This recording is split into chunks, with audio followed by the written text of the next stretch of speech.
In this video, we're gonna talk about making a birth plan. I believe that a birth plan is first in the benefit of the mother and secondly for the benefit of everyone else, the medical professionals, the friends, and the family. Birth planning can be really beneficial for mom because it can help the mother to get really clear on her birthing goals and what she needs to do to create the optimal environment to achieve those goals.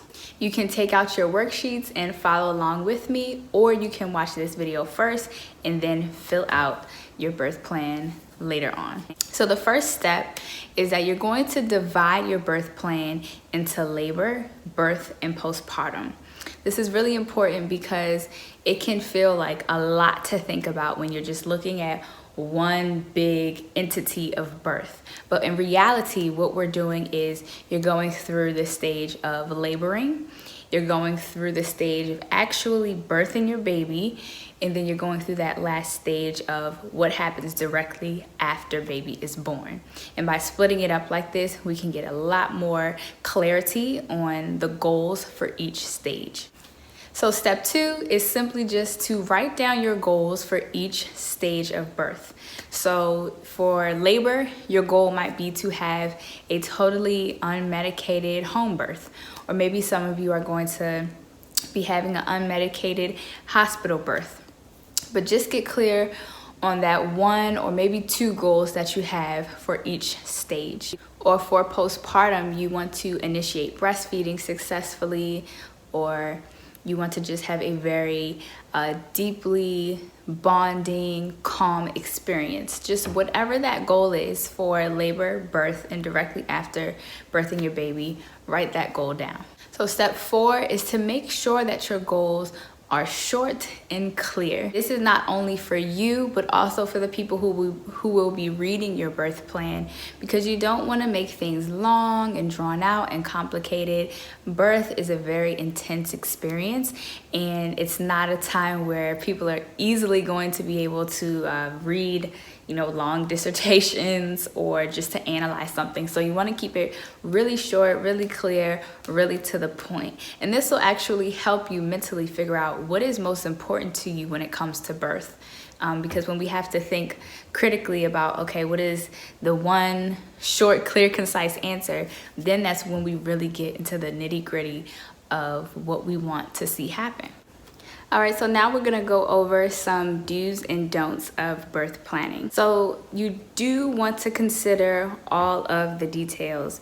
As the mother, you wanna think about exactly what you want your birth scenario to look like. This will also be helpful when you are meditating and you are using your imagination and you are visualizing exactly what kind of birth experience you want to help draw it in closer to you. So really get clear on your details, but don't put all of your details in the actual birth plan. It's just not necessary. For example, you may be having a hospital birth that is completely natural, but you don't want to labor in the hospital gown.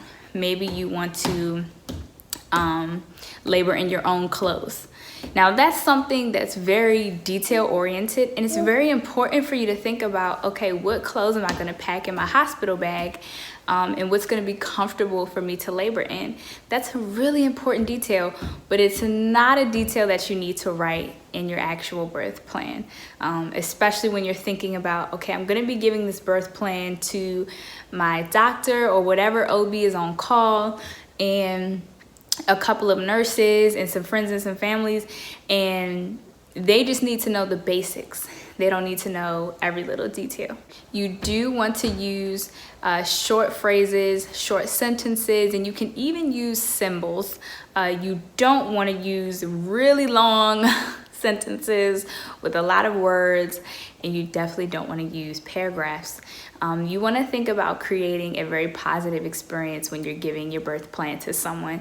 And so typically, a lot of people like to see visually what they are learning or what information that you're giving to them.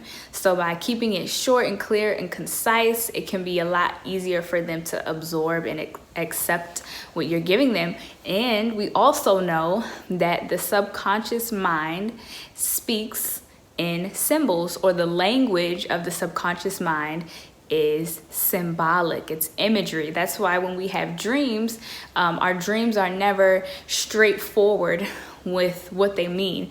Everything in our dreams is symbolic because our subconscious mind works off of images and symbols.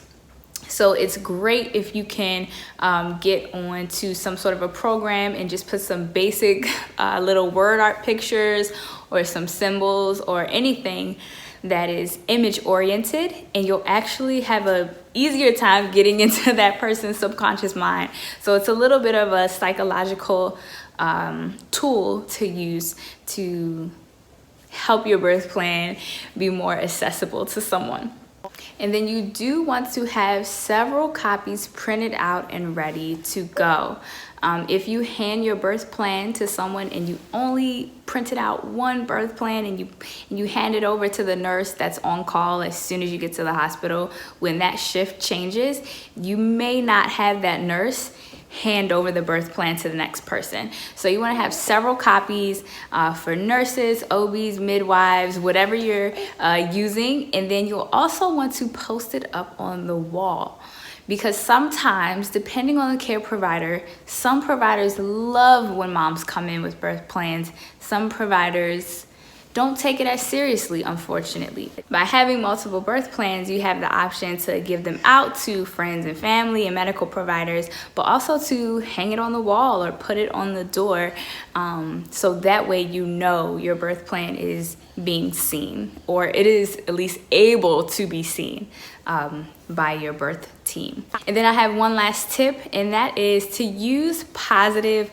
language. So instead of writing on your birth plan, do not turn on bright lights, you will want to change that language to something positive, to please use dim lights, or yes to dim lighting. And this is also a psychological trick because our brains tend to hone in on the negative. So we'll focus on that one negative out of 100 positive things, and unfortunately, that's just how the human psyche works. But by using positive language, you can put a positive energy into your birthing space. You also want to keep in mind that when you are presenting your birth plan, you want to think of it as an invitation to a group event, to a collaborative effort. You don't want to think of it as a list of demands, because when you make your birth plan in that type of energy where you feel like you have to demand something, sometimes it can create tension between the mom and the mother's family and the medical care providers. And tension is not the type of energy that we want to create around the birthing woman. I'm not saying that you shouldn't stand up for yourself in the case that you are being denied the rights that you deserve to birth the way you would like, but I am encouraging you to go in with a positive attitude. Go in with the attitude that everything is going to work out. Everyone here is on my side. And I am going to stand in that energetic space. And if I need to step out of that space in order to address something that is not in coherence with what I'm creating, then I can do so. All right, that is all for today's video. I hope this resonated with you, and I'm looking forward to connecting with you again in the next video.